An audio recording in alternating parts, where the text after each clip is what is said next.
코인 차트는 하루에도 몇 번씩 급등과 급락을 반복하기 때문에 차트를 볼 줄 안다는 것은 굉장히 중요한 일입니다. 캔들 차트는 단순한 그림이 아니라 투자자들의 심리와 자금의 흐름을 보여주는 중요한 도구입니다.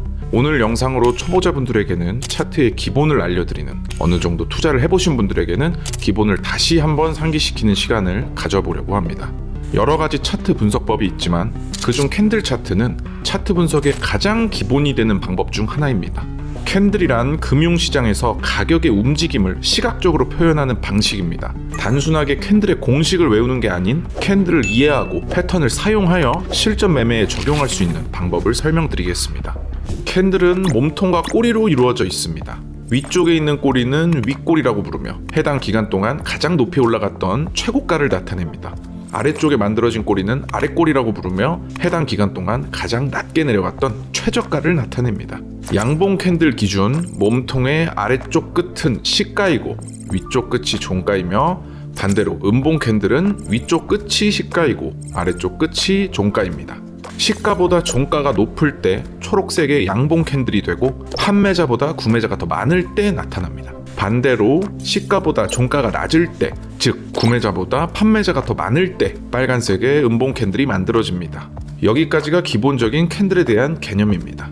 그럼 캔들의 종류에 대해 알아보겠습니다. 첫 번째, 몸통이 큰 캔들에 위아래로 작은 꼬리가 있습니다. 특정 구간에서 가격을 낮추려는 매도세가 나왔지만 구매하려는 매수세가 강하게 올라온 형태입니다.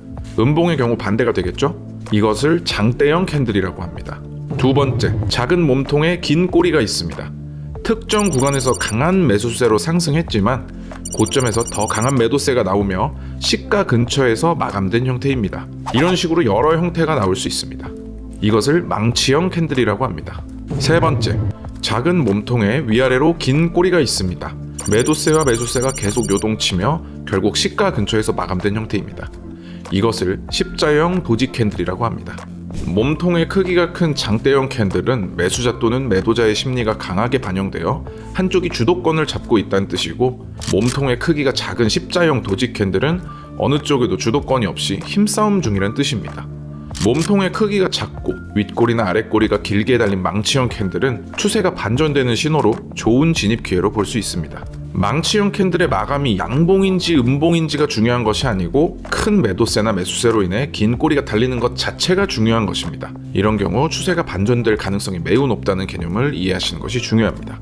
캔들이 만들어지는 원리는 동일하기 때문에 복잡한 캔들의 패턴 공식을 외우기에 앞서 우선 몸통과 꼬리의 개념을 이해하는 것이 선행되어야 합니다. 그럼 실전에 적용할 수 있도록 캔들의 패턴에 대해 알아보겠습니다. 첫 번째는 망치 캔들 패턴입니다. 작은 몸통과 아랫꼬리가 매우 길고 윗꼬리가 거의 없는 형태의 캔들입니다. 시가에서 매도세가 강하여 하락했지만 특정 구간에 매수세가 더 강하게 들어와 긴 꼬리가 만들어졌습니다. 매도 심리보다 매수 심리가 강하게 작용해 하락 추세가 끝나고 상승 추세로 전환될 가능성이 높은 패턴입니다. 자, 보시면 하락 추세 중 더 이상 하락하지 않고 강한 매수세가 들어오며 망치 캔들이 만들어지고 상승 추세로 전환되는 모습을 확인하실 수 있습니다. 이런 차트가 나오면 망치 캔들이 마감될 때 진입한 후 손절 라인은 캔들의 아랫꼬리로 잡고 익절 라인은 앞쪽에 형성된 저항 구간을 목표로 잡으면 됩니다. 두 번째는 역망치 캔들 패턴입니다. 작은 몸통과 긴 윗꼬리, 아랫꼬리는 짧거나 없는 형태를 가지고 있습니다. 시가에서 매수세가 강하여 상승했지만 특정 구간에 매도세가 더 강해지면서 긴 꼬리가 만들어졌습니다. 매도 심리가 강한 캔들이기 때문에 하락 추세로 갈 확률이 높은 캔들입니다. 상승 추세 중 이러한 역망치 캔들이 나온다면 해당 캔들 마감 후 종가에 매도 포지션을 잡아 수익을 실현해야 합니다. 세 번째는 십자형 도지 캔들 패턴입니다. 작은 몸통이 중앙에 위치하고 긴 윗꼬리와 긴 아랫꼬리를 가지고 있습니다. 꼬리의 길이에 따라 캔들 해석이 달라지지만 일반적으로 매수세와 매도세가 팽팽하게 힘싸움을 하고 있는 경우입니다. 상승 혹은 하락 추세 중 십자형 도지 캔들이 나온다면 매도 세력과 매수 세력이 주도권을 차지하려 경쟁 중이라는 뜻이니 이러한 차트가 나왔을 때는 관망하며 다음 스텝을 지켜보는 것을 추천드립니다. 지금까지 캔들 차트의 기본 개념과 주요 패턴에 대해 알아봤습니다. 차트 분석은 단기간에 완성되는 것이 아니라 꾸준한 연습과 경험이 필요한 영역입니다. 매수세나 매도세 같은 경우는 거래량이 기준이기 때문에 하나의 캔들만 보지 말고 거래량과 종합해서 확인하고 캔들 차트가 익숙해질 때까지 계속 보면서 공부해야 합니다. 차트는 단순한 그림이 아니라 시장 참여자들의 심리와 매매 흐름이 반영된 중요한 도구입니다. 다양한 패턴을 이해하고 실전 매매에 적용한다면 더욱 효율적인 투자 전략을 세울 수 있을 것입니다. 다른 궁금한 점이 있으시다면 저희 채널 더보기란 링크에 텔레그램 정보방이 있으니 들어오셔서 질문 주시거나 좋은 코인 정보 받아가시면 좋을 것 같습니다. 성공적인 투자 되시길 바랍니다. 감사합니다.